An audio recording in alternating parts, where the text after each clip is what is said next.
بسم الله الرحمن الرحیم. نن زموږ د علم النحو 54 نمبر درس دی. ان شاء الله نن به موږ د اسم غیر متمکن شپږم قسم وایو. پنځه قسمونه هم ووي. اسماء ظروف اول نمبر چې دی هغه دغه هم ویلی دی اسماء ضمایر. اول نمبر ضمایر ویلی، بیا هم ورپسې اسماء اشارات وي، بیا هم ورپسې اسماء موصوله وي، بیا هم ورپسې څلورم نمبر اسماء افعال وي، او پنځم نمبر هم اسماء اصوات وي، او نن شپږم نمبر دی اسماء ظروف. ظروف اصل کې د ظرف جمع ده. د خو ما تفصیل لیکلی دی په کتاب کې دا نه دي لیکلي، ما درته انشاءالله تفصیل سره لیکلی دي. دا ظروف چې دی دا د ظرف نه جوړ دی، د ظرف جمع ده. ظرف یو ته وایي، ظروف ډېرو ته وایي. نو ظرف چې دی که نه دا لوښي ته وایي. په لغت کې لغوي معنی د لوښی، یعنی لوښی چې دی که نه په دې کې څوک اوبه واچوي یا چای واچوي یا نور څه سالن وغیره پکې واچوي، نو هر طرف نه په دې لوښي کې رابند وي که نه. دغه شانتې دا اسماء ظروف چې دي که نه دا یو کار وي، هغه په یو وخت کې کېږي که نه. لکه مثلا مازیګر یو کار شوی دی، نو دا مازیګر چې دی دې ته دا اسم ظرف دی، او هغه چې کوم وخت کې شوی دی هغه مازیګر کې، نو هغه اسم ظرف دی. او چې کوم ځای کې شوی دی، مثلا په جماعت کې هغه کار شوی دی، نو هغه عموم اسم ظرف دی. نو دا ظرف بیا دوه قسمه دی. اسماء ظروف دا د اسماء د اسم جمع ده، ظروف د ظرف جمع ده. نو دا اوس ظرف چې دی که نه ما خو تاسو ته وي لوښي ته وایي، چې هر طرف نه چې څه څیز پکې کېږي هر طرف نه بند وي. نو دا اسماء ظروف دوه قسمه دي، یو ته ظرف زمان وایي، یو ته ظرف مکان وایي. یو ظرف زمان، یو ته ظرف مکان. ظرف زمان معنی چې یو زمانه کې یو وخت کې یو کار شوی وي. ظرف مکان معنی چې په یو ځای کې شوی وي. مثلا اوس ما تاسو ته ووایي مازدیګر کې یو کار شوی دی، نو دا مازدیګر زمانه ده، یو وخت دی. ٹھیک شو؟ او دغه شان غرمه یو کار شوی دی، غرمه یو وخت دی. یا ماښام یو کار شوی، ماښام یو وخت دی، نو هغه وخت ته زمان وایي، زمان. نو ظرف زمان. او ګورئ کار په کور کې شوی دی، نو هغه کور ته ظرف مکان وایي، مکان ورته وایي. جومات کې شوی دی او جومات ته ظرف مکان وایي. مدرسه کې یو کار شوی، مدرسې ته ظرف مکان وایي. کمره کې یو کار شوی، کمرې ته ظرف مکان وایي. چې په کم وخت کې شوی هغې ته ظرف زمان وایي، چې په کم ځای کې شوی هغې ته ظرف مکان وایي. اوس تعریف وایي. ظروف د ظرف جمع ده. ظروف د ظرف جمع ده. ظرف یو ته وایي، ظروف ډېرو ته وایي. نو دا ظروف جمع ده د دې ظرف، چې په کم وخت کې یو کار کېږي، چې په کم وخت کې یو کار کېږي هغې وخت ته ظرف زمان وایي. چې په کم وخت کې یو کار کېږي هغې وخت ته ظرف زمان وایي. او چې په کوم ځای کې یو کار کېږي، یو ځای دی هغه ځای کې یو کار کېږي. ما تاسو ته مثال درکړو، مثلا جومات کې یو کار کېږي، یا کور کې یو کار کېږي، کمره کې یو کار کېږي، مدرسه کې یو کار کېږي، بازار کې یو کار کېږي. نو دغه کوم ځای کې چې کار کېږي هغه ځای ته ظرف مکان وایي. ټیک شو جي؟ او چې کوم اسماء یعنی نمونه، د دې وخت یا ځای دپاره مقرر شوي، چې دغه وخت یا دغه ځای کوم نمونه یې ښودلي شوي دي، هغې نومونو ته اسماء ظروف وایي.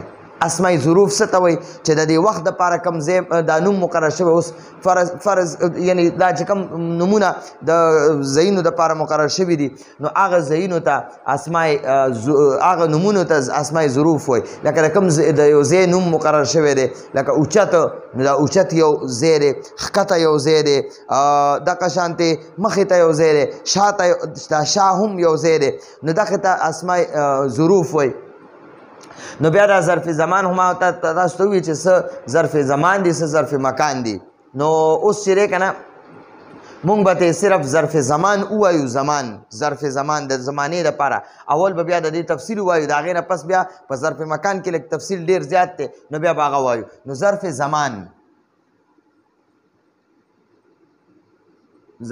زمان لکه یعنی جیسے اسم ظرف زمان لکه اذ. دا اذم د اذ چې دی که نه دا معنی ده چې کم وخت، یعنی جس وقت. اردو کې وایي جس وقت. اذا معنی ده چې کله. متا معنی ده کله. کیف معنی ده څنګه. ایانه معنی ده کله.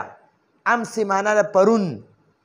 مز او منز دا د وخت دپاره استعمالیږي، لکه څنګه چې په انګلیش کې ساینس یعنی ساین 2010 دا قشانت استعمالیږي، نو هغې دپاره مز او منظم استعمالیږي.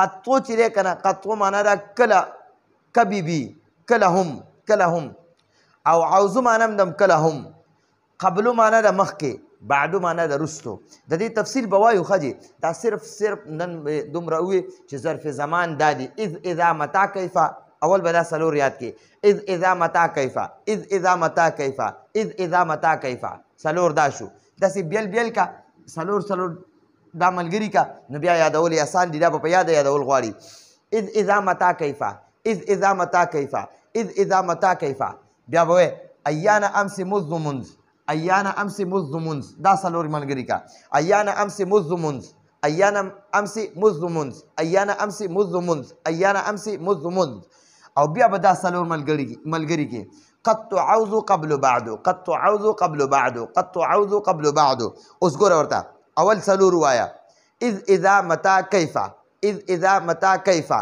بیا څلور ورپسې نور وایا ایان امس مذ منذ ایان امس مذ منذ بیا ورپسې آخري څلور وایا قد تعوذ قبل بعد نو دا دا اسم ظرف زمان دی اسماء ظرف زمان اسماء ظرف زمان او یو دی اسماء ظرف مکان نو ان شاء الله هغه چې کله د دې اسماء ظرف زمان دا پوره تفصیل ختم شي چې دا اذ د سره لپاره استعمالیږي اذا کله څنګه استعمالیږي په دې اذ به ځان له خپل یو درس تیارو اذا باندې به ځان له درسي متا کیفه ایان امس په دې هر یو ظرف زمان باندې به ان شاء الله خپل درس تیاریږي نو دې دا زموږ د نن ورځې درس وګورئ جي د اسم غیر متمکن شپږم قسم اسماء ظروف د ظرف جمع ده او ظرف لوښي ته وایي په لغت کې او اصطلاحي معنی هغه اسما دي چې د یو وخت دپاره یا د یو ځای دپاره استعمالیږي هغې اسماو ته اسماء ظروف وایي نو ګورئ اسماء ظروف دوه قسمه دي ظرف زمان ظرف مکان